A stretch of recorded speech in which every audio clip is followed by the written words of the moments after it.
હા હા, અને લોકો હવેના જમાનામાં એવું છે કે લોકો હવે પીસ શોધે છે. આપણે કામમાંથી શાંતિ શોધતા હતા પહેલા, એક સમય હતો કે શાંતિથી કામ કરીએ. હવે કામ કરીને પછી શાંતિની શોધમાં હોઈએ છીએ. એટલા જ માટે વીકેન્ડ હોમ્સ હોય કે પછી લોકોને આમ 25-50 કિલોમીટર, જેમ કે બાવળા તો હવે અમદાવાદનો જ એક ભાગ કહેવાય એવું છે, એટલું નજીક છે કનેક્ટિવિટીના કારણે. ચોક્કસ. અમે બાવળામાં એક નવો પ્રોજેક્ટ લાવી રહ્યા છીએ, જેની અંદર અમે ક્લબ પણ બનાવી રહ્યા છે. અને બધા જે બંગલાસ બનાવીએ છીએ 2, 3, 4 BHK ના, એ બધા જ એવા બનાવવાના છીએ કે ગાર્ડન ફેસિંગ જ હોય. મોટા મોટા ગાર્ડન્સ વચ્ચે હોય ને ફરતા બંગલાસ હોય.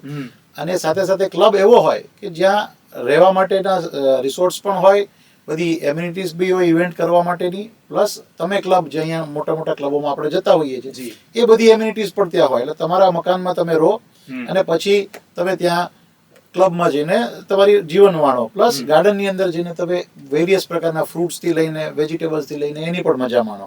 એટલે એ મજામાં શું છે, અમને કહું કે આજે ઘણા લોકો હું અમદાવાદમાં ઓળખું છું, બહારની કંપનીઝમાં જોબ કરે છે, વર્ક ફ્રોમ હોમ કરે છે. હવે એમના માટે અહીંયા વિજય 4 રસ્તા ઉપર રહેવું કે એમને ત્યાં બાવળામાં રહેવું, એમના માટે બધું સેમ જ છે.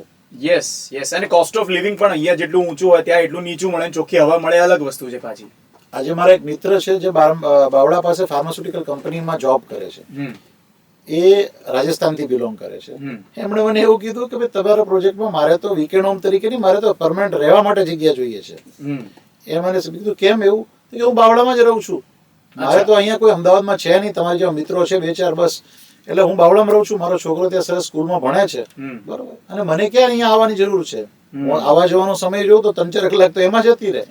તો હવે બધાના લોકોના, જે મુંબઈમાં કેવું હતું, કોઈ વિરાર કે મીરા રોડ કે બોરીવલીનું વિચારતો નહોતા. વર્ષો પહેલા બોરીવલી બી 75માં બહુ નવું કહેવાતું હતું, લોકોને ચર્ચગેટ જ રહેવું ગમતું હતું.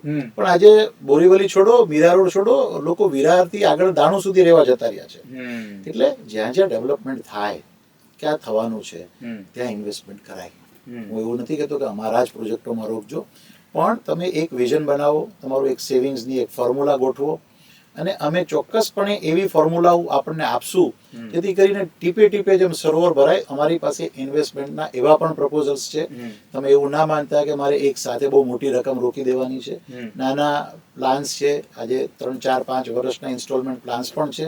તમે પ્લોટ પણ એમાં બુક કરી શકો છો, તમે તમારું મકાન પણ એમાં નોંધી શકો છો, અને આરામથી તમારા પીરિયડ્સ પ્રમાણે 50, 60, 70, 80, 90 મહિનામાં તમારું ધીરે ધીરે પેમેન્ટ પૂરું કરો, રાઈટ? અને એ 80, 90 મહિના પછી તો એ કિંમતો ક્યાંય પહોંચી ગઈ. એટલે there are chances કે આપણે EMI ની સુવિધા ઉપલબ્ધ હોય એ પ્રમાણે શાંતિથી તેઓ પ્લોટ કે વીકેન્ડ હોમ કે પછી ફર્સ્ટ હોમ જેને કહેવાય એ લઈ શકે તમારી બંને સ્કીમોમાં. અને મીનવાઇલ જ્યાં સુધી એમનું પેમેન્ટ પૂરું થાય 5-7 વર્ષમાં કે વોટ એવર યર્સમાં, ત્યાં સુધીમાં એ અપ્રિસિએશન પણ એમને મળી રહ્યું. કારણ કે દરેક માણસ ઇન્વેસ્ટમેન્ટ કરે આજે ત્યારે એવું વિચારે કે ભાઈ આટલા રૂપિયા મેં લીધું છે, પણ મને સામે ભલે મારે ના વેચવું હોય, મારે રહેવું જ છે, પણ તો અપ્રિસિએશન તો બધાને લેવું ગમે છે. બિલકુલ બિલકુલ.